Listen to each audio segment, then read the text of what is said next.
Hello to all the students of class 12th who are preparing for their CBSE board exam, and I am here with the unit 2 of physical activity trainer, and the subject code of PAT is 845, and the unit 2 is related to the part B emergency management, और ये हम start कर रहे हैं। तो काफ़ी आप लोगों के रिस्पॉन्ड आ रहे हैं, कमेंट्स आ रहे हैं कि जितने भी चैप्टर से जल्दी जल्दी अपलोड कीजिए, और मैं ट्राई कर रहा हूँ कि क्लास 10th भी उधर इक्वल चल रहा है, और मैं ट्राई कर रहा हूँ कि आप लोगों का भी जो सिलेबस है जल्द से जल्द कंप्लीट करा दूँ। ठीक है, तो as you all know that I am in Navodaya Vidyalaya, तो टाइम बहुत कम मिलता है रेस्ट का। तो मैं उसमें भी रेस्ट के टाइम में भी ट्राई कर रहा हूँ कि वहाँ पर थोड़ा समय और दे करके आपका सिलेबस भी कंप्लीट करा दूँ, और जितना भी आपका सैंपल क्वेश्चन पेपर्स हैं, दूसरी चीज़ें हैं जो कि ऑब्जेक्टिव पार्ट से रिलेटेड है, वो भी कंप्लीट करा दूं, ताकि आप full out of full marks score कर सको आपके सीबीएसई बोर्ड एग्जाम में। तो स्टार्ट करते हैं इमरजेंसी मैनेजमेंट चैप्टर। तो सबसे पहले यहाँ पर कौन कौन से टॉपिक्स जो है हम डिस्कस करने वाले हैं। तो इसमें सबसे पहला इंट्रोडक्शन अबाउट इमरजेंसी मैनेजमेंट, और क्या इमरजेंसी रिस्पॉन्स होता है। उसके बाद need and importance of emergency response. उसके बाद emergency action plan, first aid purpose and basic principles, क्या फर्स्ट एड होता है, क्या पर्पस होता है उसका, कौन कौन से बेसिक प्रिंसिपल्स होते हैं। देन बेसिक स्पोर्ट्स इंजरीज के बारे में थोड़ा सा हम पढ़ेंगे इसमें। तो यही इस चैप्टर के बारे में है। तो इमरजेंसी मैनेजमेंट से आपको ये समझ में आ रहा होगा कि emergency management is directly related to sports only. ठीक है, यहाँ पर ऐसा नहीं है कि कोई एकदम से कुछ इमरजेंसी आ गई है, तो इमरजेंसी अगर जो भी होगी तो वो सिर्फ डायरेक्टली आपके स्पोर्ट्स से रिलेटेड है। और कब इमरजेंसी आती है स्पोर्ट्स में, जब कोई इंजरी होती है। ठीक है, तो यहाँ पर थोड़ा सा इंट्रोडक्शन देख लेते हैं। So during an emergency normal procedures are interrupted, मतलब अगर कोई भी इमरजेंसी आती है तो नॉर्मल प्रोसीजर जो होता है वो हमेशा इंटरप्ट होता है, और हमेशा ऐसे इमीडिएट मेजर्स या मैनेजमेंट यूज किए जाते हैं जिससे कि हम कोई भी डिजास्टर से या कोई भी ऐसे इमरजेंसी से बच सके। ठीक है, यहाँ पे एक पॉइंट और लिखा है, जैसे disaster management is related term but should not be equated to emergency management. मतलब डिजास्टर मैनेजमेंट जो है वो इस मतलब थोड़ा इक्वल, मतलब थोड़ा रिलेटेड है किससे, आपके इमरजेंसी मैनेजमेंट से। यहाँ पर डिजास्टर मैनेजमेंट लिखा है, तो ये दोनों थोड़ा रिलेटेबल है, लेकिन इक्वेटेड नहीं है, मतलब इक्वल नहीं है। तो इसका मतलब क्या है कि दोनों की चीजें जो होती है वो सेम होता है, मतलब एकदम से इमीडिएटली कोई भी प्रॉब्लम आती है, ठीक है, तो सेम डिजास्टर के साथ भी होता है, सेम आपका इमरजेंसी मैनेजमेंट के साथ भी होगा। ठीक है, अगर इंजरी आती है तो एकदम से इमीडिएटली हमको उसको रिस्पॉन्ड करना पड़ता है। ठीक है, तो इसलिए रिलेटेबल है पर सेम नहीं है। ठीक है, then emergency response is sometimes a cyclic process involving. अब इमरजेंसी रिस्पॉन्स जो होता है वो हमेशा कभी कभी साइक्लिकल प्रोसेस होता है, जिसमें कि आपका असेसमेंट है, प्लानिंग जो है, एक्शन और रिव्यू जो है वो रिपीटेड होते हैं। अब यहाँ पर थर्ड पॉइंट लिखा है, emergency action plans are essential to properly manage injuries and illness in physical education sports. अगर इमरजेंसी एक्शन प्लान की हम बात करते हैं तो ये क्यों जरूरी है, ताकि जितने भी इंजुरीज या इलनेस हो रही है फिजिकल एजुकेशन स्पोर्ट्स में उसको प्रॉपरली मैनेज हम कर सकें। ठीक है, तो नेक्स्ट पार्ट में हम पढ़ेंगे need and importance of emergency response. क्या क्या नीड होता है, इंपॉर्टेंस होता है इमरजेंसी रिस्पॉन्स का। सबसे पहले emergency action plans provide a systematic approach to addressing medical, environmental and security emergencies. जो भी इमरजेंसी एक्शन प्लान्स होते हैं वो सिस्टमेटिक अप्रोच प्रोवाइड करते हैं, किसके लिए, मेडिकल इमरजेंसीज के लिए एड्रेस करने के लिए, उसके बाद एनवायरमेंटल और सिक्योरिटी में भी। देन अगर स्कूल्स की बात करते हैं हम, तो in schools emergency action plans are designed to guide people to respond quickly. तो जितने भी लोग हैं वो किस पे क्विकली रिस्पॉन्ड करेंगे, अगर स्पोर्ट्स रिलेटेड इंजुरीज होती है या कोई मेडिकल कंडीशंस होती है जो कि सीरियस है और लाइफ थ्रेटनिंग है। ठीक है, तो उसको हम क्या बोलते हैं, इमरजेंसी एक्शन प्लान बोलते हैं।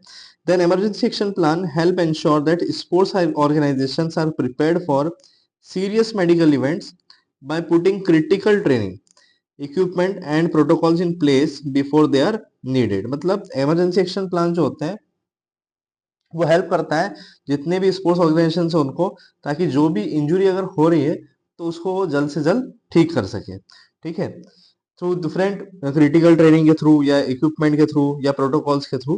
ठीक है, उसके आगे मैं ट्राई कर रहा हूँ कि आपको बेसिक से कॉम्प्लेक्स की तरफ ले जाऊं, क्योंकि आपके लिए ये पूरा चैप्टर नया है और मोस्ट ऑफ द बच्चों ने बताया है कि मोस्टली स्कूल्स में जो पीएटी है वो सिलेबस पढ़ाया नहीं गया है। तो मैं ट्राई कर रहा हूँ कि उसको सिंपल लैंग्वेज में आपको बता करके एक्सप्लेन करूँ, ताकि आपको सब्जेक्टिव और ऑब्जेक्टिव दोनों में प्रॉब्लम ना आए। अब examples of conditions and injuries, क्या क्या कंडीशंस होती है और कौन कौन सी इंजुरीज होती है। सबसे पहले आपका दिया है हीट स्ट्रोक, जिसको हिंदी में हम क्या बोलते हैं, कई जगह लू भी बोलते हैं।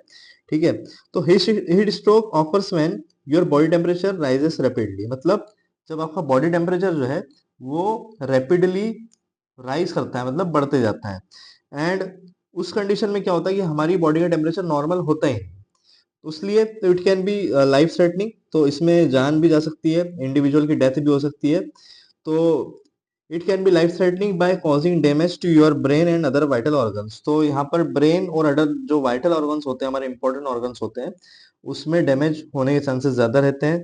और ये किस कारण होता है, अगर आपने स्ट्रेनियस एक्टिविटीज करी है हीट में या ज्यादा धूप में, ठीक है, तो जैसे हम बोलते हैं समर्स जो होता है, एक्चुअली समर्स में जो जितने भी एथलीट्स होते हैं वो वर्कआउट मॉर्निंग टाइम में करते हैं और इवनिंग टाइम अवॉइड करते हैं, और धूप में भी कोई भी ट्रेनिंग वो लोग अवॉइड करते हैं, क्योंकि उस समय लू लगने के और हीट स्ट्रोक होने के चांसेस कई ज्यादा होते हैं, क्योंकि जब हम ट्रेनिंग करते हैं तो ट्रेनिंग के टाइम ऑलरेडी हमारा जो बॉडी टेम्परेचर रहता है वो ज्यादा इंक्रीज होता है, मतलब रैपिडली बढ़ता है। तो उस कंडीशन में जब हम समर में धूप में भी वर्कआउट कर रहे हैं तो टेम्परेचर बढ़ने के चांसेस और ज्यादा होते हैं, तो उस कारण जो हीट स्ट्रोक है वो होता है। तो हीट स्ट्रोक जो है वो किसी प्रीवियस हीट रिलेटेड कंडीशन के बिना भी आपको हो सकता है। अब क्या क्या सिम्टम्स और साइन हम कैसे पहचानेंगे कि हमको हीट स्ट्रोक हुआ है। तो अगर फीवर आपका 104 से ज्यादा है, ठीक है, देन आपके मेंटल स्टेटस में, बिहेवियर में चेंजेस आ रहे हैं, जैसे आपको कंफ्यूजन हो रहा है, एजिटेशन हो रहा है, स्लर्ड स्पीच हो रही है, या आपकी स्किन जो है वो ड्राई स्किन हो रही है और आपको स्वेटिंग ज्यादा हो रही है, जैसे आप अगर वर्कआउट नहीं भी कर रहे हो तो भी आपको स्वेटिंग ज्यादा हो रही है, ठीक है, या उसके बाद नौशिया या वॉमिटिंग अगर आपको हो रहा है, फ्लश्ड स्किन आपकी हो रही है, मतलब स्किन में अगर रेडनेस आ रही है without any workout, then rapid pulse आपको हो रहा है, देन ब्रीदिंग आपकी तेज हो रही है, या आपको हेडेक ज्यादा हो रहा है, तो ये सब जो है आपके साइंस है किसके, हीट स्ट्रोक होने के। देन अब emergency first aid for heat stroke, क्या क्या इमरजेंसी या फर्स्ट एड है हीट स्ट्रोक के लिए। तो place in a tub of cool water और कूल शॉवर, तो आप कूल शॉवर या कूल वाटर ले सकते हैं। उसके बाद spray with a water pipe, then sponge with cool water, then fan while misting with cool water. उसके बाद प्लेस आइस पैक्स और cool wet towels on the neck, armpits and groin, तो ice packs या cool wet towels आप रख सकते हैं नेक पे, आर्मपिट्स पे और ग्रोइन पे, ताकि हीट जो है एग्जॉशन उसका पूरा कम हो। देन खुद को कवर कर सकते हैं कूल डैम्प शीट से भी, ठीक है। तो ये सब क्या है, इमरजेंसी फर्स्ट एड है आपके हीट स्ट्रोक के। उसके बाद नेक्स्ट है आपका एलर्जिक रिएक्शन एंड अस्थमा। अब हम पढ़ेंगे एलर्जिक रिएक्शंस और अस्थमा क्या होता है, इनके क्या क्या सिम्टम्स होते हैं, कैसे इनको ठीक किया जाता है। तो सबसे पहले सिम्टम्स क्या होते हैं सीवियर एलर्जिक रिएक्शन की। अगर सीवियर एलर्जिक रिएक्शन की बात करूं तो इसको एनाफिलेक्सिस भी बोला जाता है, एनाफिलेक्स फिलेक्सिस भी इसको बोला जाता है, अगर सीवियर आपको एलर्जिक रिएक्शन है तो ये आपको यहाँ पर नीचे भी लिखा हुआ है इसका स्पेलिंग, तो यहाँ पर भी देख सकते हैं आप। तो ये 1 मार्क क्वेश्चन आपका बोर्ड एग्जाम में बनता है। देन डिफिकल्ट और नॉइजी ब्रीदिंग इसमें होता है, या स्वेलिंग ऑफ टंग होगा, स्वेलिंग और टाइटनेस ऑफ थ्रोट, ठीक है, बात करने में आपको प्रॉब्लम होगी, डिफिकल्टी टॉकिंग। फिर परसिस्टेंट कफ आपको होगा, परसिस्टेंट डिजीनेस भी होगी, पेलनेस मतलब येलोइश हो जाएगा, है ना, आपका जो स्किन टाइप में है या आईज है। उसके बाद एब्डोमिनल पेन एंड वॉमिटिंग होने के चांसेस भी रहते हैं इसमें, ठीक है। अगर ये सब सिम्टम्स आपको हैं तो it means you are suffering from allergic reaction. अब कैसे इमरजेंसी रिस्पॉन्स किया जाएगा ऐसे कंडीशन में, तो lay the person flat, do not allow them to stand और वॉक, तो इंडिविजुअल को लेटा देना है और उसको स्टैंड और वॉक ना करना के लिए, मतलब करने के लिए मना करना है। उसके बाद जो एड्रेनाइन है उसको ऑटो इंजेक्टर से आपको क्या करना है, इंजेक्ट करना है, एक एपीपेन आता है इंजेक्शन टाइप जैसा, तो उसको आप इंजेक्ट करेंगे तो जो ब्रीदिंग आपका कम हो रहा था या आपको जो भी एलर्जी हो रही थी वो आपकी कम हो जाएगी। देन अगर इससे भी नहीं हो रहा है तो आप एम्बुलेंस को कॉल करके आप ट्रीटमेंट आपका करा सकते हैं। देन हम पढ़ेंगे अस्थमा के बारे में। अस्थमा के क्या क्या सिम्टम्स होते हैं और क्या इमरजेंसी फर्स्ट एड उसको दिया जा सकता है। तो सिम्टम्स ऑफ अस्थमा अटैक्स में find it very difficult to breathe. इसमें क्या होता है, इंडिविजुअल को डिफिकल्टी होती है ब्रीदिंग में। और उसके बाद अनेबल टू स्पीक कंफर्टेबली। और इंडिविजुअल क्या होता है, बात नहीं कर पाता और बोल नहीं पाता है। और उसके साथ में जो उसके जो लिप्स हैं वो ब्लू होना चालू हो जाते हैं। फिर symptoms that get worse very quickly, और जैसे जैसे धीरे धीरे बॉडी की कंडीशन जो है वो वीक होते जाती है। उसके बाद इज गेटिंग लिटिल और no relief from their reliever inhaler. उसके बाद क्या होता है, कंडीशन ज्यादा अगर बिगड़ जाती है तो उसमें जो आप रिलीवर होता है इंडिविजुअल का, जिससे कि थोड़ा ब्रीदिंग रेट उनका नॉर्मल हो जाता है, उससे भी उनको रिलीफ नहीं मिलता है। तो इस कंडीशन में अस्थमा अटैक उसको माना जाता है। अब कैसे इसको ट्रीटमेंट किया जाएगा, तो जो रिलीवर्स हैं उसको क्विकली आप बोल सकते हैं फर्स्ट एड माना जाता है अगर अस्थमेटिक आपको अटैक आता है तो। जिससे कि क्या होता है, रिलैक्स हो जाते हैं आपके मसल्स अराउंड द एयरवे, जिससे कि आपको रिलैक्स मिलता है। Then preventers that slowly make the airways less sensitive to triggers and reduce inflammation inside the airways. They are taken daily to help keep you well. तो जो प्रिवेंटर्स होते हैं उनको हम, और इन्फ्लेमेशन उसके लिए आपके अस्थमेटिक अटैक से बचने के लिए, प्रिवेंट करने के लिए हम डेली बेस पे जो प्रिवेंटर्स उसको ले सकते हैं। देन कॉम्बिनेशन थेरापी जो होती है वो भी हम ले सकते हैं, that are preventers containing two different medications. तो इसको भी हम अस्थमा में यूज कर सकते हैं। ठीक है। और मोस्टली जो अस्थमेटिक पेशेंट्स होते हैं उनको जो फास्ट वर्कआउट या एनारोबिक एक्टिविटीज को अवॉइड करना चाहिए। ठीक है। ऐसी एक्टिविटीज करना चाहिए जिसमें कि ब्रीदिंग रेट नॉर्मल रहे। ऐसी एक्टिविटीज नहीं करना है जिसमें कि ब्रीदिंग रेट बहुत हाई हो जाए। ठीक है। तो उस कारण से अस्थमा अटैक जो है आ सकता है। देन कार्डियक अरेस्ट, ये इंपॉर्टेंट टॉपिक है आपका, काफी इंपॉर्टेंट टॉपिक है, ये आपका बोर्ड एग्जाम में आ सकता है। अगर मैं कार्डियक अरेस्ट में, यहाँ सबसे पहले लिखा है सीपीआर। सीपीआर की मैं अगर बात करूं, जैसे यहाँ पर नीचे भी लिखा है फर्स्ट एड सीपीआर, तो सीपीआर का फुल फॉर्म होता है cardio pulmonary resuscitation. Full form का भी आपको आ सकता है और काफी इंपॉर्टेंट है टॉपिक। ठीक है, ध्यान से पढ़ना है इसको। तो सीपीआर जो है एग्जीक्यूटेड एट किसी भी emergency when someone to save किसी पर्सन की लाइफ को सेव करने के लिए, अगर उसका जो हार्ट है उसकी बीट स्टॉप हो जाता है, मतलब हार्ट बीट करना बंद हो जाता है, तो किसी कार्डियक अरेस्ट के कारण। तो सीपीआर जो है, CPR can increase the chances of survival if perform immediately. अगर सीपीआर हमने इमीडिएटली उस इंडिविजुअल को दे दिया, अगर थोड़ी सी भी ब्रीथ अगर उसकी चल रही है, अगर सीपीआर हमने दिया तो उसके सर्वाइवल के चांसेस जो है वो बढ़ जाते हैं। ठीक है। तो फर्स्ट एड सीपीआर में थोड़ा बहुत यहाँ पर बताया गया है कि कैसे स्टेप्स होती है और कैसे सीपीआर दिया जाता है। जैसे इमरजेंसी नंबर पे आप कॉल करें, उसके बाद वाइटल साइंस देखेंगे, ब्रीदिंग हो रही है या नहीं हो रही है। फिर चिन को लिफ्ट करके रखिए ब्रीदिंग को चेक करने के लिए। देन रेस्क्यू ब्रीथ दीजिए। उसके बाद सीपीआर परफॉर्म करना है। देन आफ्टर सेम जो 4 और 5 स्टेप है, इसको 4 टू मतलब इसको कंटिन्यू आपको रिपीट करना है। ठीक है, जब तक कि एम्बुलेंस नहीं आ जाती है। इसमें थोड़ा मैंने डिटेल में भी आपको लिखा हुआ है, मैं देख बता देता हूँ अभी आपको। तो क्या क्या स्टेप्स होती है सीपीआर को देने के लिए। तो if you see a teen और adult suddenly collapse, it's important to act fast and follow this steps for hand only CPR. तो जब आपने किसी टीन को या एडल्ट को देखा कि वो कोलैप्स हो चुका है, और तो आपको क्या करना है, इमीडिएटली कुछ ये जो स्टेप्स है इनको फॉलो करना है। सबसे पहले आपको क्या करना है, स्टेप 1 में चेक करना है ब्रीदिंग, कि ब्रीदिंग चल रही है या नहीं चल रही। ठीक है। Then call for help, ambulance को आप कॉल लगाइए। ठीक है, जब तक एम्बुलेंस आएगी जब तक आपको फिर नेक्स्ट स्टेप में क्या करना है, तो adjust your body to perform chest compression. तो आपकी बॉडी को अपने आप को एडजस्ट करना है ताकि आप चेस्ट कंप्रेशन दे पाओ। ठीक है। तो नील नेक्स्ट टू विक्टिम, आपको क्या करना है, नील करना है नेक्स्ट टू विक्टिम, जैसा इमेज में मैंने बताया, देखा होगा आपने जस्ट इधर। ठीक है। उसके बाद use your fingers to locate the end of the victim's breast bone. तो ब्रेस्ट बोन को हमको देखना है ब्रेस्ट बोन कहाँ पर है। उसके बाद जहाँ पे रिब्स जो होती है वहां टुगेदर होती है, then place two fingers at the tip of the breast bone.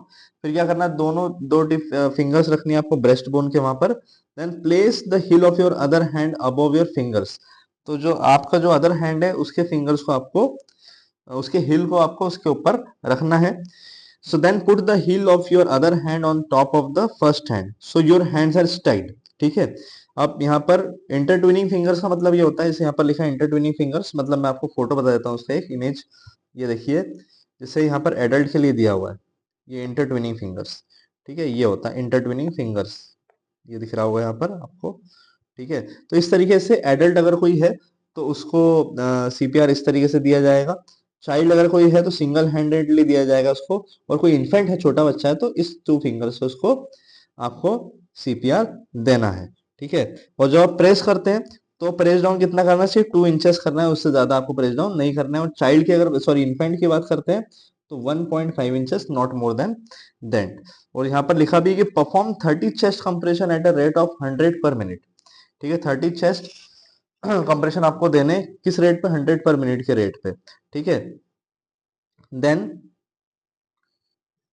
Step 3 के बाद स्टेप 4 में परफॉर्म चेस्ट कंप्रेशंस, आपको चेस्ट कंप्रेशंस परफॉर्म करने हैं। जैसे push hard and fast in the centre of the chest until help arrives. You can use the weight of your body to add strength to your push. तो थोड़ा अगर आपको लग रहा है कि पुश प्रॉपर नहीं हो पा रहा है तो आपकी बॉडी वेट जो है उसको भी आप यूज कर सकते हो ताकि पुश जो है चेस्ट पे प्रॉपर हो। ठीक है, so it's important to push giving 100 to 120 compression per minute. तो 100 से 120 कंप्रेशन जो है वो आपको पर मिनट देने हैं। और यही जो क्वेश्चन, यही जो है आप मैं अंडरलाइन कर देता हूँ, ये आपका बोर्ड एग्जाम में 1 मार्क का क्वेश्चन बन सकता है।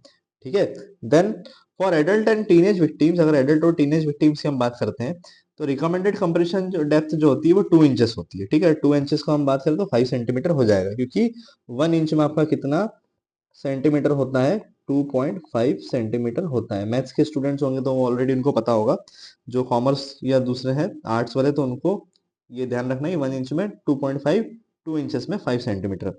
Then while avoiding chest compressions depth greater than 2.4 inch, मतलब 2.4 इंचेस से ज्यादा आपको पुश नहीं करना है। ठीक है, ये भी एग्जाम में क्वेश्चन बन सकता है कि कितने से ज्यादा आपको पुश नहीं करना है, 2.4 inches. For children 1 year to puberty recommended compression depth is 2 inches, जो भी अब मैंने आपको इमेज में ऑलरेडी बता दिया है। Then don't remove your hands from the victim's chest, just your weight, avoid leaning on the victim's between compressions. तो लीन नहीं करना है, मतलब इतना ज्यादा वेट भी नहीं डालना है इंडिविजुअली कि ऐसा लगे कि आप उसके ऊपर ही लेट रहे हो। ठीक है, तो allow the chest to return to its normal position. जब भी आप पुश कर रहे हो तो चेस्ट को नॉर्मल पोजीशन पे भी आने दीजिए, उसके बाद फिर से पुश कीजिए। ठीक है, तो ये फोर्थ स्टेप था। Then step number 5, wait for help. तो कंप्रेशन आप करते रहिए कंटिन्यू जब तक कि कोई एम्बुलेंस या हेल्प, मेडिकल हेल्प नहीं आ जाती है। अब for non health care providers, अब ऐसे नॉन हेल्थ केयर प्रोवाइडर्स जिनको सीपीआर के बारे में नहीं पता है, ठीक है, तो कैसे सीपीआर देंगे। तो the recommendation is for compression only CPR और hands only CPR without mouth to mouth breathing. This version of CPR is recommended for people without formal training who see an adult or teen suddenly collapse outside a hospital or medical facility। मतलब जो mouth to mouth breathing हम देते हैं CPR के वक्त, वो ये individual नहीं देंगे, सिर्फ ये हैंड्स ओनली सीपीआर उस पर्टिकुलर इंडिविजुअल को दे सकते हैं। ठीक है, तो यहाँ पर एग्जांपल है, जैसे अगर कोई होम की बात हुई, वर्क पे, पार्क पे, तो इस जगह आप हैंड ओनली सीपीआर दे सकते हैं। ठीक है, किसी कंडीशन इस तरीके से वर्स हो रही है तो। देन ये मैंने आपको ऑलरेडी बता दिया है कि किस तरीके से एडल्ट में हम कंप्रेशन देंगे, उसके बाद चाइल्ड में कैसा देंगे। देन इन्फेंट्स के बारे में कितना इंच का कंप्रेशन पुश डाउन करना है, यहाँ पर कितना प्रेस डाउन करना है, यहाँ पर कितना, और किस रेट पे कितना चेस्ट कंप्रेशन आपको देना है। तो ये भी आपको ध्यान रखना है, 1 मार्क क्वेश्चन आपका बन सकता है बोर्ड एग्जाम में, इंपॉर्टेंट है काफी। ठीक है, देन इमरजेंसी एक्शन प्लान। अब इमरजेंसी एक्शन प्लान क्या होता है ये हमको पढ़ना है। अब फर्स्ट एड में क्या है कि first aid is a combination of simple but quite effective and active measures to prevent possible complications.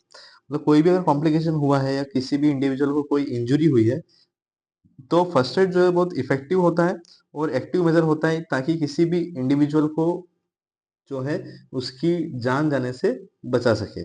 तो first aid means the treatment given to a patient till proper medical aid comes. मतलब एक first aid जो होता है immediate treatment होता है, ठीक है। मतलब उसको हम ये नहीं बोल सकते परमानेंट ट्रीटमेंट है, इमीडिएट ट्रीटमेंट है, जो कि कोई एक प्रॉपर मेडिकल जब तक नहीं आ जाता है तब तक उस पेशेंट को हम वो फर्स्ट एड दे सकते हैं।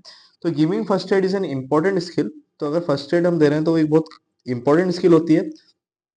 तो by performing simple procedures and following certain guidelines it may be possible. अगर हम सिंपल प्रोसीजर्स और गाइडलाइंस के अकॉर्डिंग चलेंगे तो पॉसिबल है कि जो इंडिविजुअल जो इंजर्ड हुआ है उसको हम बेसिक ट्रीटमेंट दे पाए और उसकी लाइफ जो है वो सेव कर पाए, ठीक है। अब ABC in first aid is part of Saint John's ambulance doctor ABC. मतलब एबीसी इन फर्स्ट एड, जैसे एबीसी होता है फर्स्ट एड में, तो ए का मतलब होता है एयरवे, बी का मतलब ब्रीदिंग और सी का मतलब होता है, यहीं पर आपको मैं दिखा देता हूँ, यहीं पर दिया हुआ है, सी का मतलब होता है सर्कुलेशन, ठीक है। तो बस अब पढ़ेंगे हम इसके बारे में। तो यहाँ पर बताया कि ये किसका पार्ट है एबीसी, डी आर एबीसी का मतलब, डी आर एबीसी मतलब डॉक्टर एबीसी, मतलब ये जो है इसका भी फुल फॉर्म है, जस्ट नेक्स्ट हम जो स्लाइड है उसमें पढ़ेंगे। तो general set of first aid steps, the DR part make sure that the person is safe. DR part का मतलब क्या होता है, इसका मतलब होता है कि इसको जब हम चेक करते हैं जब पर्सन सेफ होता है, मतलब इसको अगर ये हमारा क्लियर है, इसका मतलब जो पर्सन है वो सेफ रहेगा। तो from further harm, but if not, अगर इंडिविजुअल सेफ नहीं है तो हम उस इंडिविजुअल को एबीसी से डायग्नोस करेंगे, ठीक है। तो यहाँ पर देख लेते हैं डीआर का फुल फॉर्म क्या है, एबीसी क्या है, इस बारे में हम पढ़ लेते हैं। तो सबसे पहले डीआर क्या है, डीआरएबीसी ऑफ फर्स्ट एड, मतलब D for danger, R for response, A for airways, B for breathing and C for circulation. D for danger मतलब हमको ये देखना है कि जो भी इंडिविजुअल है जिसको इंजरी हुई है वो डेंजर में तो नहीं है, रिस्क से तो बाहर है, तो उसको हम क्या बोलते हैं, danger. Then R for response, check करना है कि द पर्सन इज अनकॉन्शियस और not by trying to talk to them. Check for responses to alerts voice in addition to placing hand on the body. तो हमको ज्यादा patient को problem नहीं करना है, ज्यादा टेंशन नहीं देना है, हम नॉर्मल में भी उससे पूछ सकते हैं। हम सबसे पहली चीज ये देखेंगे कि क्या वो इंडिविजुअल जो है वो अनकॉन्शियस तो नहीं है, ठीक है। और हम सिग्नल्स के थ्रू भी उसको अलर्ट कर सकते हैं, वॉइस के थ्रू भी हम थोड़ा पूछ सकते हैं, लेकिन ज्यादा हमको टेंशन नहीं देना है, हमको सिर्फ ये पता करना है कि वो इंडिविजुअल अनकॉन्शियस ना हो। देन एयरवेज, अब airway allows oxygen into the body. If a person is unconscious, अगर पर्सन अनकॉन्शियस है तो it is possible that his airway is blocked. इसका मतलब ये है कि अगर प्रॉपर ऑक्सीजन नहीं जा रही है बॉडी में, एयरवे नहीं जा रहा है, तो वो पर्सन जो है वो अनकॉन्शियस है। So this is because the tongue can fall back into the mouth. तो टंग जो है वो फॉल बैक हो चुकी है माउथ में, एंड ब्लॉक द थ्रोट, इसके कारण क्या हुआ, थ्रोट जो है वो ब्लॉक हो चुका है। तो टू फिक्स द प्रॉब्लम, इस प्रॉब्लम फिक्स करने के लिए the patient on the other side, their side with their head up to open the throat. तो पेशेंट को क्या करना है, हमको उसके साइड में मतलब साइड में उसको रोल करना है हमको, और हेड को उसको हमको क्या करना है, अप करना है। सो टू ओपन द, ताकि उसका थ्रोट जो है वो ओपन हो पाए। तो in preparation for CPR Airways must be clear. तो हम अगर हम सीपीआर देते हैं इस कंडीशन में, तो जो एयर में एयरवेज है वो भी उसे क्लियर हो जाएंगे ताकि वो ब्रीदिंग प्रॉपर ले पाए। Then B for breathing, when arriving at an incident, अगर इंसिडेंट के वक्त अराइव कर रहे हैं तो you need to check if someone is breathing. तो आपको सबसे पहले चेक करना है कि जो इंडिविजुअल है जिसको इंजरी हुई है वो ब्रीदिंग ले रहा है या नहीं ले रहा है प्रॉपरली। तो you can look for visual science like the chest moving up and down. तो बात करने पहले हम विजुअल साइंस देख सकते हैं, जैसे चेस्ट जो है अगर ब्रीदिंग कर रहा है इंडिविजुअल, तो चेस्ट जो है उसका अप और डाउन भी होगा। और placing your hand near their nose, या आप अपना जो हाथ है उसके नोज के पास रख सकते हैं। मतलब फिंगर्स आप रखा तो आपको समझ में आ जाएगा ब्रीदिंग हो रही है या नहीं हो रही है। या माउथ के वहां आप रख सकते हैं तो आपको पता पड़ेगा कि इंडिविजुअल की ब्रीदिंग चल रही है या नहीं चल रही है। तो if you find the person breathing abnormally और not at all, kindly move on to checking for circulation. तो अगर आपको लगता है कि जो इंडिविजुअल है उसकी ब्रीदिंग जो है वो एबनॉर्मल है, तो आपको सर्कुलेशन की तरफ चलना है, मतलब आपको सीपीआर देना है। अब सी सर्कुलेशन तरफ जैसे हम जाएंगे, सी फॉर सर्कुलेशन होता ही ऑलरेडी। तो check for signs of heart beat and blood circulation, तो आपको देखना है कि हार्ट बीट प्रॉपर इंडिविजुअल की चल रही है नहीं चल रही है। तो obvious sign of circulation are movement and coughing, but the person is most likely unconscious if the previous two signs are absent। ठीक है, तो ये था आपका DRABC। ठीक है, जो कि इमरजेंसी एक्शन प्लान में हमने पढ़ा है, जो कि फर्स्ट एड देने के काम में आता है। उसके बाद आता है फर्स्ट एड का पर्पस और बेसिक प्रिंसिपल्स क्या होता है। क्या होता है फर्स्ट एड का purpose? Is to preserve life, मतलब इंडिविजुअल की लाइफ को बचाना, रिकवरी को असिस्ट करना, and prevent aggravation of the injury until the service of doctor can be obtained और ड्यूरिंग ट्रांसपोर्ट टू हॉस्पिटल और टू द पेशेंट्स होम। मतलब जब तक कि कोई एक्चुअल परमानेंट मेडिकल केयर नहीं आ जाता है, तब तक उस इंडिविजुअल की लाइफ को बचाने का काम करना, तो रिकवरी प्रोवाइड करना और इंजुरी को बढ़ने से बचाना। जैसे अगर मान लीजिए ब्लीडिंग भी हो रही है, तो उसको उस ब्लीडिंग को किसी न किसी तरीके से उसको रोक करके रखना। ठीक है, अब प्रिंसिपल्स क्या होते हैं फर्स्ट एड के? So do first thing first quickly, quietly and without panic. तो जब भी आप फर्स्ट एड दे रहे हैं किसी को, तो आपको क्विकली देना है, क्वाइटली देना है और विदाउट एनी टेंशन के फर्स्ट एड देना है। देन गार्ड करना है किसी भी टाइप के शॉक को। उसके बाद do not attempt too much, ज्यादा फर्स्ट एड देने का ट्राई नहीं करना। मतलब जितना हमें पता है, एक हम नॉर्मल रिकवरी और ट्रीटमेंट उस इंडिविजुअल को दे सकते हैं, उससे ज्यादा देने का ट्राई नहीं करना है। उसके बाद रीअश्योर करना है patient and those around in order to reduce tension. मतलब ट्राई करना है कि जो पेशेंट है उसके आसपास के जितने भी लोग हैं, आप हैं, तो उस इंडिविजुअल का जिसको इंजरी हुई है उसका टेंशन कम करें। देन स्टॉप एनी ब्लीडिंग, अगर कोई ब्लीडिंग हो रही है तो आपको ब्लीडिंग भी जो है रोकना है। और आर्टिफिशियल रेस्पिरेशन जो है देना है इंडिविजुअल को, अगर ब्रीदिंग जो है वो रुक गई है तो। ठीक है, तो ये था आपका फर्स्ट एड का पर्पस और बेसिक प्रिंसिपल्स। एग्जाम में क्वेश्चन आ सकता है ऐसा। अब इमरजेंसी एक्शन प्लान में हम पढ़ेंगे cuts and bruises. Cuts and bruises जो होते हैं पार्ट होते हैं ग्रोइंग अप के। And do not become paranoid about the children safety and prevent them from exploring. तो पैरानॉइड का मतलब होता है पागलपन। ठीक है, अगर हम इसमें, ये पैरानॉइड नया वर्ड है, तो इसका मतलब होता है पागलपन। ठीक है, तो जो भी चिल्ड्रन है, हमको उनके सेफ्टी और प्रिवेंटिव मेजर्स का ध्यान रखना है। ठीक है, कट्स और ब्रूजेस जो होते हैं वो शार्प ऑब्जेक्ट से लगते हैं। सो एट द सेम टाइम, अगर आपको पता पड़ता है कि कोई बच्चा या किसी आसपास के लोगों को कट लगा है, तो आपको इमीडिएटली उस इंजुरी को सही करने का ट्राई करना है। और अगर कट्स या डीप है, तो अगर कट्स डीप है और अगर ब्लीडिंग स्टॉप नहीं हो रही है, तो आपको मेडिकल हेल्प लेना चाहिए। आपको खुद से वहां पर नहीं रुकना है, आपको डायरेक्टली डॉक्टर के पास जाना है। अब जब भी कट्स एंड ब्रूजेस होते हैं, तो सबसे पहले आपको क्या करना है? तो रिंस करना है वाउंड को वाटर से, मतलब धोना है। उसके बाद wound, if the wound is bleeding then apply pressure to stop the blood flow. अगर ब्लीडिंग आपको कंटिन्यू हो रही है, तो वहां पे प्रेशर लगाइए, जिससे कि ब्लीडिंग जो है रुक जाएगी। उसके बाद स्टेराइल गेज और बैंडेज यूज कीजिए, ताकि ब्लीडिंग जो है रुक जाए प्रॉपर तरीके से। उसके बाद जो इंजर्ड पार्ट है, उसको रेस करके रखना है आपको अबव द हार्ट लेवल, जिससे कि जो ब्लीडिंग है वो कम हो जाएगी, मतलब रुक जाएगी। उसके बाद व्हेन द ब्लीडिंग स्टॉप, अब जैसे ब्लीडिंग स्टॉप होती है, उस वाउंड को कवर करना है। और अगर जरूरी है तो क्लीन बैंडेज जो है वहां पर लगा देना है। अब कैसे प्रिवेंट करेंगे ये कट्स और ब्रूजेस से आपके बच्चों को या स्टूडेंट्स को स्कूल में? तो चिल्ड्रन को हमें बताना पड़ेगा कि जो भी आप शार्प ऑब्जेक्ट्स आप हैंडल कर रहे हैं, उसको राइट टेक्निक से प्रॉपर वे में सेफ्टी एंड सिक्योरिटी पर तरीके से उसको यूज करें। और supervise them when they do, और जब वो शार्प ऑब्जेक्ट्स यूज कर रहे हैं, तो आप वहां पे सुपरवाइज कीजिए उन्हें कि किस तरीके से शार्प ऑब्जेक्ट जो है यूज किए जाते हैं। Then make the children's environment in school and at home safe. मतलब जो भी स्कूल का एनवायरनमेंट है और होम का एनवायरनमेंट है वो सेफ रखना है। कोई भी ऐसे जगह नहीं होना चाहिए, जरूरी नहीं कि जो इंडिविजुअल है अपने हाथ से अपने आपको कट लगा रहा है।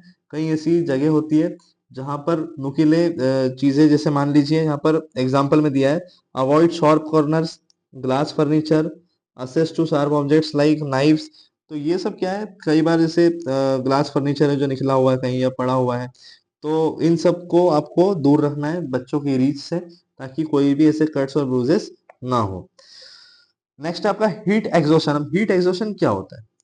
ठीक है, क्या क्या साइंस और सिम्टम्स होते हैं? तो सीवियर थ्रस्ट आपको होगा, अगर आपको हीट एग्जॉशन है तो। देन मसल वीकनेस आपकी होगी।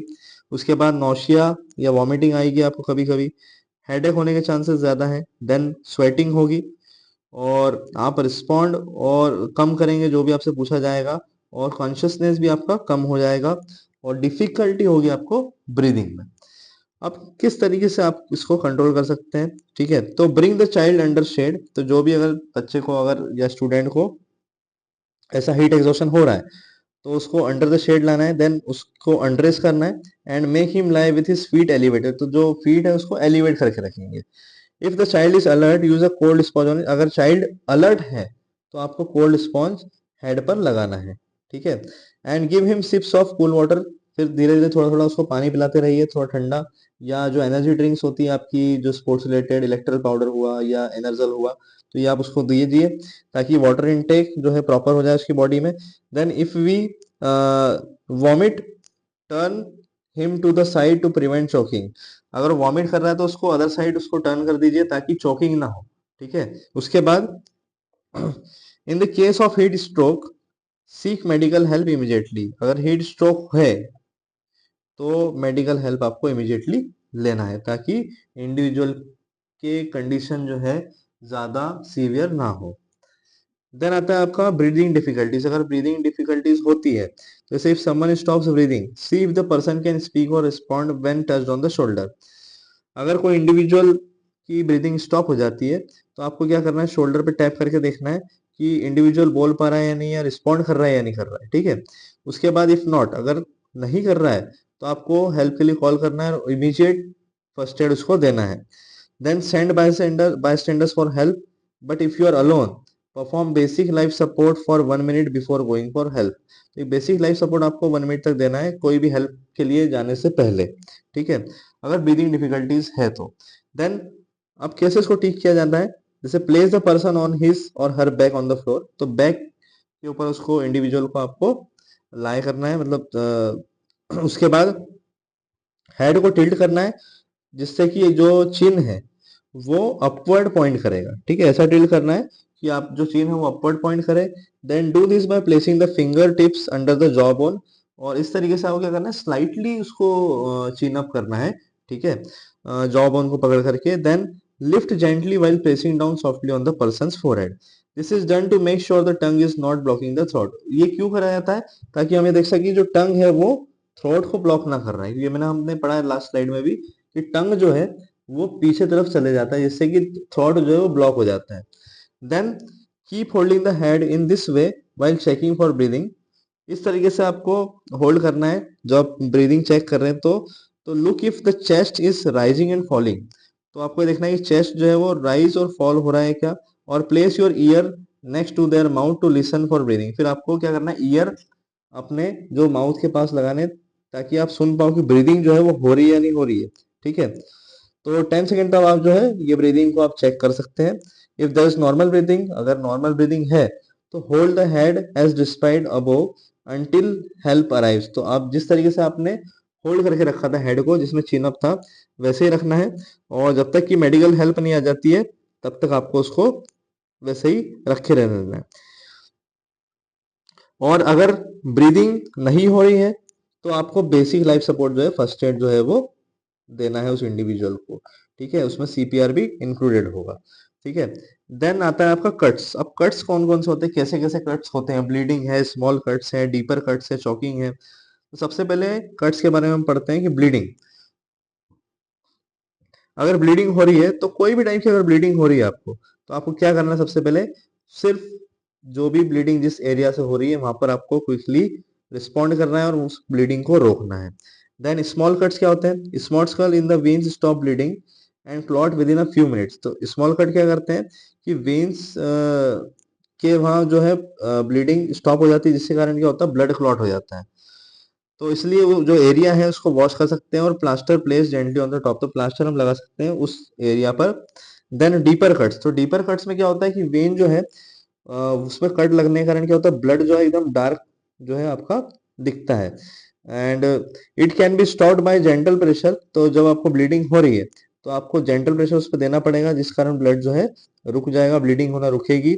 उसके बाद often this wounds need sewing or gluing. And therefore medical treatment भी। तो इस तरीके के अगर आपको डीप कट लगता है तो आपको मेडिकल ट्रीटमेंट लेना काफी जरूरी है। ठीक है, तो हो सकता है आपको स्टिचेस भी लगे। देन उसके बाद आता है आपका चोकिंग। चोकिंग क्या है? एक मैकेनिकल ऑब्स्ट्रक्शन है of the flow of air from the environment into the lungs.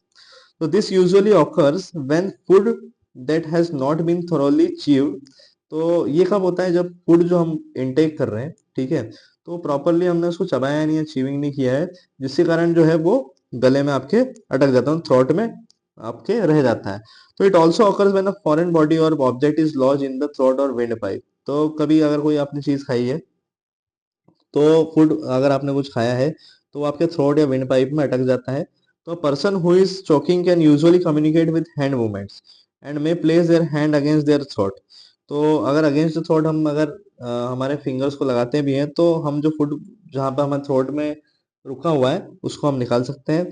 तो इस केस में अगर नहीं भी निकलता है तो कोई इंडिविजुअल उसको असिस्ट कर सकता है, because choking cuts off oxygen to the brain.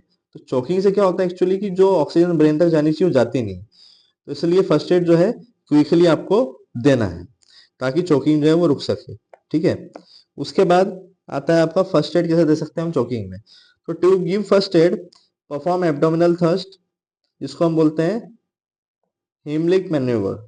हेमलिक manoeuvre मैंने यहाँ पे एक फोटो भी डाल रखा है, अगर आपको नीचे दिख रहा होगा राइट साइड में, कि इंडिविजुअल को अगर चोकिंग टाइप कुछ हो रहा है, थ्रॉट में कुछ है, तो इस तरीके से हमको देख, रिब्स वाला आपको इमेज दिख रहा होगा, तो इस तरीके से आपको ये 1 इमेज है, ये 2 इमेज है।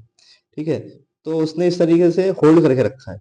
तो यहाँ से क्या है, जो इंडिविजुअल है जिसने होल्ड किया है वो ऊपर तरफ थर्स्ट करेगा उस पर्टिकुलर इंडिविजुअल को जो सफर कर रहा है चोकिंग से। तो जब 4 से 5 थर्स्ट दिए जाएंगे तो जो फूड अटका हुआ है वो माउथ के थ्रू बाहर आ जाएगा। तो यही यहाँ पर लिखा हुआ है सेम चीज, तो इसको आप पढ़ सकते हैं। तो यही चीज इस इमेज में बताई गई है जो मैंने आपको डायरेक्टली एक्सप्लेन कर दी है। ठीक है, देन आता है आपका to clear the airway of an unconscious person. अब कोई अनकॉन्शियस पर्सन है तो उसका एयरवे हम कैसे क्लियर करेंगे?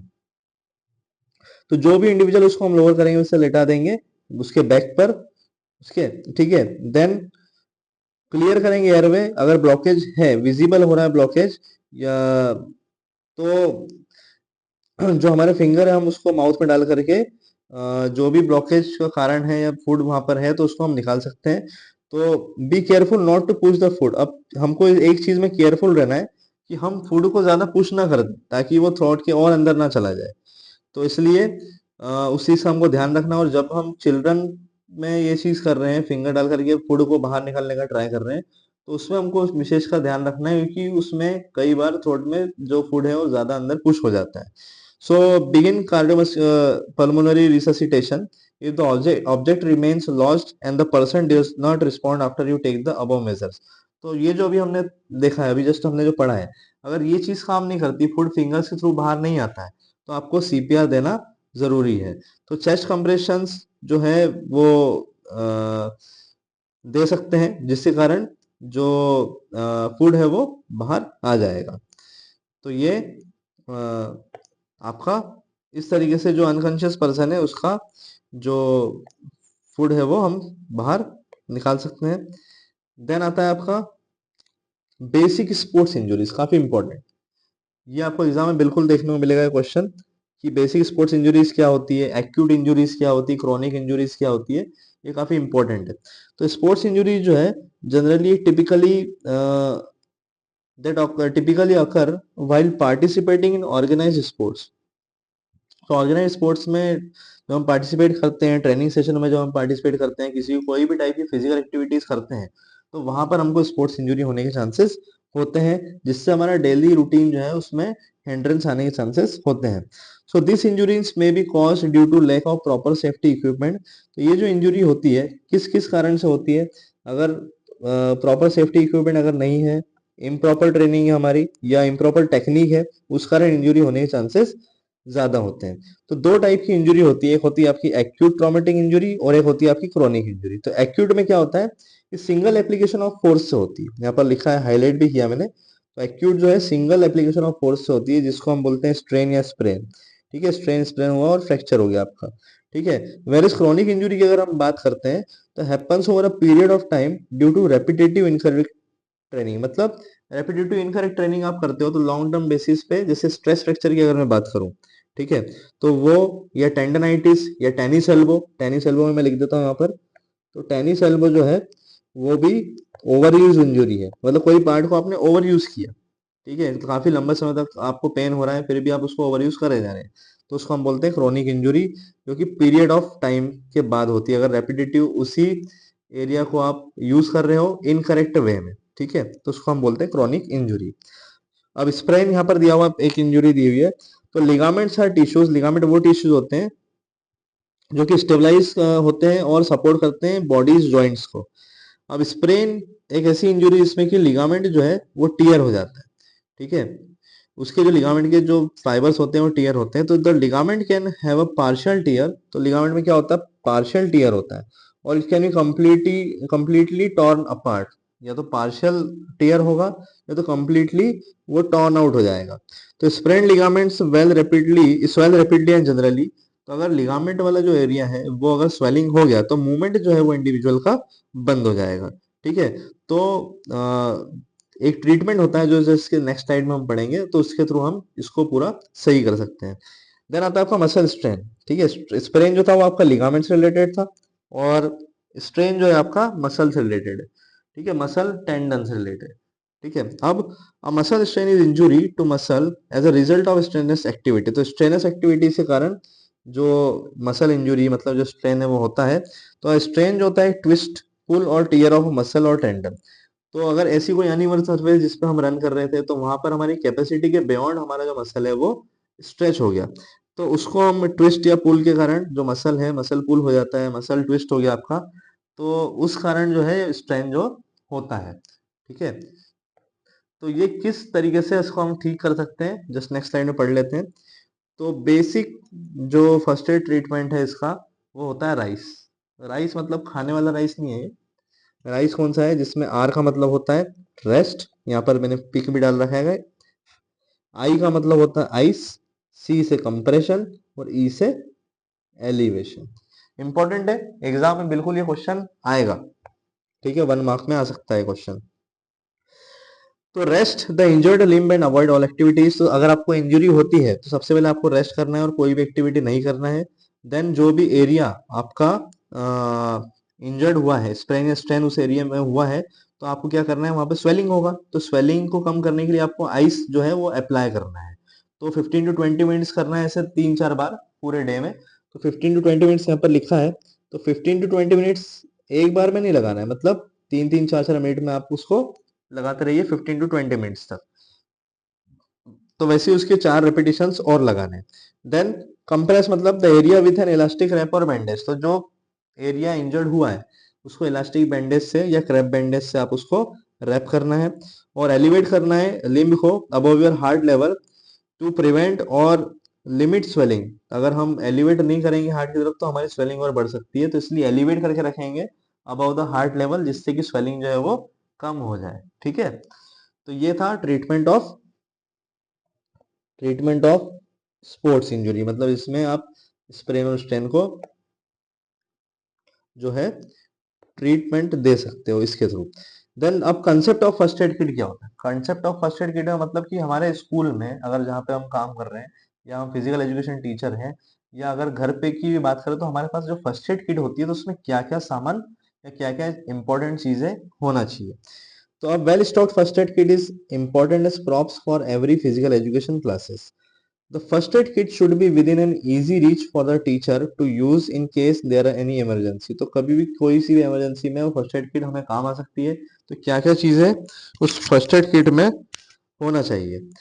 तो a well stocked first aid kit will enable you to respond effectively to a common injuries। तो अगर proper well stocked first aid kit होगी तो कोई भी इंजरी अगर इंडिविजुअल को होती है तो हम इफेक्टिवली रिस्पॉन्ड कर सकते हैं। तो कुछ लिस्ट दी है जिसमें फर्स्ट एड किट में क्या क्या चीज़ें होनी चाहिए। फर्स्ट एड मैनुअल दिया है कि फर्स्ट एड कैसे कैसे यूज़ करते हैं, तो मैनुअल होना चाहिए। फिर sterile gas pads of different sizes होना चाहिए। उसके बाद एडेसिव ग्लू एडेसिव या ग्लू टेप होना चाहिए। देन बैंडेजेस आपके होंगे, इलास्टिक बैंडेज हो, स्प्लिंट हो, एंटीसेप्टिक वाइप्स हो, सोप हो। उसके बाद एंटीबायोटिक ऑइंटमेंट, ट्वीजर्स, ये मैंने इसलिए हाईलाइट किया है कि एग्जाम में पूछ सकते हैं ट्वीजर्स क्या होता है। तो स्मॉल इंस्ट्रूमेंट होते हैं जिससे कि आप हेयर को प्लग कर सकते हो, और छोटे छोटे जो स्मॉल ऑब्जेक्ट्स हैं उनको भी आप उठा सकते हो। देन शार्प सीजर्स होना चाहिए, उसके बाद safety pins, then disposable instant cold packs, और कैलामाइन लोशन, डेटॉल लोशन, और थर्मामीटर। तो ये सब जो है ऐसे जो जितने भी आपके मेडिकल फर्स्ट एड में आ सकते हैं वो आपको आपके फर्स्ट एड बॉक्स में इंक्लूड करके रखना है। तो ये था आपका यूनिट 2 इमरजेंसी मैनेजमेंट। मैंने कोशिश की है इसको बहुत अच्छे से समझाने की, और अगर आपको वीडियो अच्छा लगा हो तो आप लाइक कीजिए, शेयर कीजिए, सब्सक्राइब कीजिए। और नेक्स्ट आपका यूनिट 1 भी मैं जल्द से जल्द उसको कंप्लीट करा दूंगा।